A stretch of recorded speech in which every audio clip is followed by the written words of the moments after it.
భద్రాద్రి కొత్తగూడెం జిల్లా పినపాక నియోజకవర్గం మనుగూరు పట్టణంలో బీఆర్ఎస్ పార్టీ భద్రాద్రి కొత్తగూడెం జిల్లా అధ్యక్షుడు పినపాక మాజీ ఎమ్మెల్యే రేగా కాంతారావు ఆధ్వర్యంలో ముఖ్య కార్యకర్తల సమావేశాన్ని ఏర్పాటు చేశారు. ముందుగా మనుగూరు పట్టణంలో MLA Rega Kantharao BRS party శ్రేణులతో బైక్ ర్యాలీ నిర్వహించి తెలంగాణ తల్లి అంబేద్కర్ విగ్రహాలకు నివాళులర్పించారు. అనంతరం ముఖ్య కార్యకర్తల సమావేశంలో పాల్గొన్న రేగా కాంతారావు మాట్లాడుతూ బీఆర్ఎస్ పార్టీ నాయకులను కక్షపూరితంగా జైల్లో పెట్టాలనే ఆలోచనతో రేవంత్ రెడ్డి ప్రభుత్వం కుట్ర పన్నుతోందని ఆరోపించారు. కాంగ్రెస్ పార్టీ ఏదైతే 6 గ్యారంటీల హామీలతో అధికారంలోకి వచ్చిందో ఆ హామీలు అమలు అయ్యేంత వరకు ప్రజాక్షేత్రంలో పనిచేస్తూ ఎప్పటికప్పుడు ప్రజలను చైతన్యపరుస్తూనే ఉంటామని అన్నారు. ఈ ప్రభుత్వం పైన ఇప్పటికే తిరుగుబాటు మొదలైందని, అందుకే లగచర్లలోని రైతులు తిరుగుబాటు చేశారు. ఈ కాంగ్రెస్ నాయకులు ఏమీ చేయలేక బీఆర్ఎస్ కుట్ర అని చెప్పి మా యువ నాయకుడు కేటీఆర్ను జైల్లో పెట్టే ప్రయత్నం చేస్తున్నారని అన్నారు. మా నాయకులకు జైలు కొత్తేమీ కాదని ఆరోపించారు. తెలంగాణ రాష్ట్రంలో ఇప్పటికిప్పుడు ఎన్నికలు వస్తే బీఆర్ఎస్ పార్టీ 100% సీట్లు వస్తాయని, మళ్ళీ బీఆర్ఎస్ పార్టీ అధికారంలోకి వస్తుందని, ఖచ్చితంగా మరొకసారి కేసీఆర్ ముఖ్యమంత్రి అవ్వడం ఖాయమని ఈ సందర్భంగా రేగా తెలిపారు.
ఏం జరుగుతుందని నేను ఒక పెద్ద విశ్లేషణ చెప్పాల్సిన అవసరం లేదనుకుంటున్నా.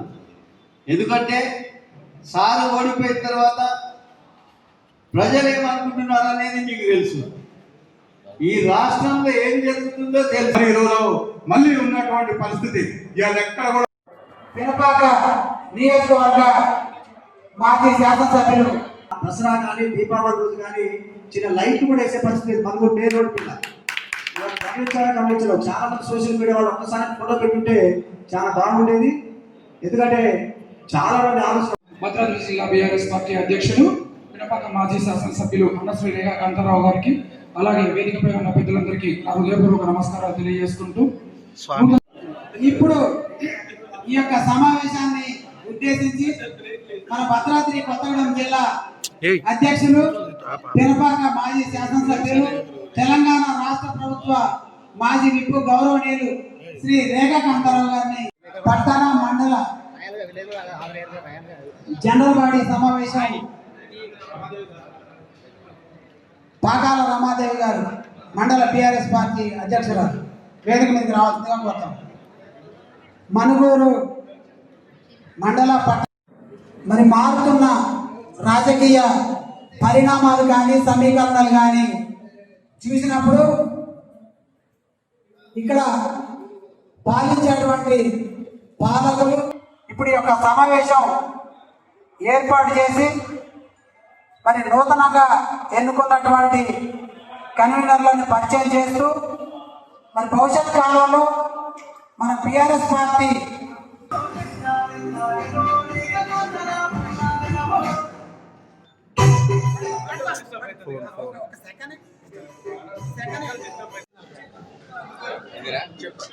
ఈ రాష్ట్రంలో బీఆర్ఎస్ పార్టీ నాయకుల్ని కక్షపూరితంగా జైల్లో పెట్టాలనేటువంటి ఆలోచనతో రేవంత్ రెడ్డి గారి ప్రభుత్వం కుట్ర పన్నుతా ఉంది.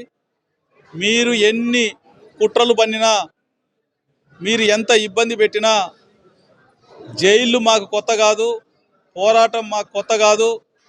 ప్రజాక్షేత్రంలో అధికారంలో ఉన్నా అధికారంలో లేకపోయినా ప్రజల పక్షాన పోరాడుతూనే ఉంటుంది బీఆర్ఎస్ పార్టీ అని చెప్పేసి ఈ సందర్భంగా తెలియజేస్తూ, మరి మీరు ఏదైతే 6 గ్యారంటీలు ఇచ్చిరో 6 గ్యారంటీలు అమలయ్యేంత వరకు ప్రజాక్షేత్రంలో ప్రజల్ని చైతన్యపరుస్తూనే ఉంటాం. ఎప్పటికప్పుడు ప్రజల నుండి తిరుగుబాటు మొదలైంది. ఇప్పటికే లగచర్లలో మరి రైతులు తిరుగుబాటు చేస్తే అది బీఆర్ఎస్ కుట్ర అని చెప్పేసి మాట్లాడుతూ ఉన్నటువంటి కాంగ్రెస్ పార్టీ నాయకులు సిగ్గుపడాలని చెప్పేసి సందర్భంగా నేను అంటా ఉన్నా. ఎందుకంటే మీరు ప్రజల్ని సమన్వయపరచడంలో, అక్కడ ఉన్నటువంటి రైతాంగం యొక్క డిమాండ్లు పరిష్కరించడంలో మీరు విఫలమై మరి ఆడలేక మధ్యల మీద పడ్డట్టుగా మా యువ నాయకుడు కేటీ రామారావు గారిని అరెస్ట్ చేయాలని చెప్పేసి కుట్ర పన్నుతా ఉన్నారు. మీరు కనుక అటువంటి అగాత్యానికి మీరు తెగబడితే 100% ఈ రాష్ట్రంలో బీఆర్ఎస్ పార్టీ కార్యకర్తలంతా కూడా పెద్ద ఎత్తున ఉద్యమం చేపడతాం. మీ కాంగ్రెస్ పార్టీని మరి బొందబెట్టేంత వరకు రానున్నటువంటి ఎన్నికల్లో ఖచ్చితంగా మిమ్మల్ని ప్రజలందరూ కూడా గెదివి తన్నేంతవరకు వదిలిపెట్టేటువంటి ప్రసక్తే లేదు అని చెప్పేసి సందర్భంగా మేము హెచ్చరిస్తూ ఉన్నాం. ఖచ్చితంగా భవిష్యత్తు కాలంలో బీఆర్ఎస్ పార్టీ కార్యకర్తలు, నాయకులు ఎన్ని కేసులు పెట్టినా, కాంగ్రెస్ పార్టీ ప్రభుత్వం ఎన్ని కుట్రలు పనినా ఎవరు అధైర్యపడాల్సినటువంటి అవసరం లేదు. ఇప్పటికిప్పుడు ఎన్నికలు వస్తే 100 సీట్లు గెలవడానికి అవకాశం ఉంది, 100 పైబడిన సీట్లు గెలవడానికి అవకాశం ఉంది బీఆర్ఎస్ పార్టీ. ఖచ్చితంగా రేపు కేసీఆర్ గారి నాయకత్వంలో 100% బీఆర్ఎస్ పార్టీ ప్రభుత్వం మళ్ళీ ఏర్పడతా ఉంది.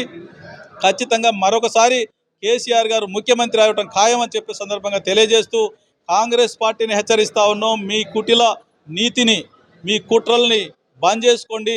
ప్రజా సమస్యల్ని మేము ఏదైతే ప్రశ్నిస్తూ ఉన్నామో వాటిని పరిష్కరించడం కోసం మీరు ప్రయత్నం చేయాలి తప్ప మీరు అనవసరంగా మా మీద కేసులు పెట్టి బలవంతంగా మమ్మల్ని జైలుకు పంపుదాం చూస్తే బీఆర్ఎస్ పార్టీ చూస్తూ ఊరుకోదని చెప్పేసి, అదే లగచర్లలో ఉన్నటువంటి రైతాంగాన్ని ఖచ్చితంగా మేము అండగా ఉంటాం. వారి పక్షాన మరి న్యాయపరంగా కూడా పోరాటం చేస్తామని చెప్పేసి ఎవరిని వదులుకోం. మేము ఖచ్చితంగా రైతుల పక్షాన, మా గతంలో మేము రైతులకి ఎంత చేసినామో మరి భవిష్యత్తులో కూడా అంతకంటే ఎక్కువ రైతాంగాన్ని కాపాడుకుంటామని చెప్పేసి, ఏ ఇబ్బంది వచ్చినా మరి మేము మా నాయకత్వం అంతా కలిసి మరి కాపాడుకుంటామని చెప్పి తెలియజేస్తూ సెలవు తీసుకుంటామని. జై హింద్, జై తెలంగాణ, జై కేసీఆర్.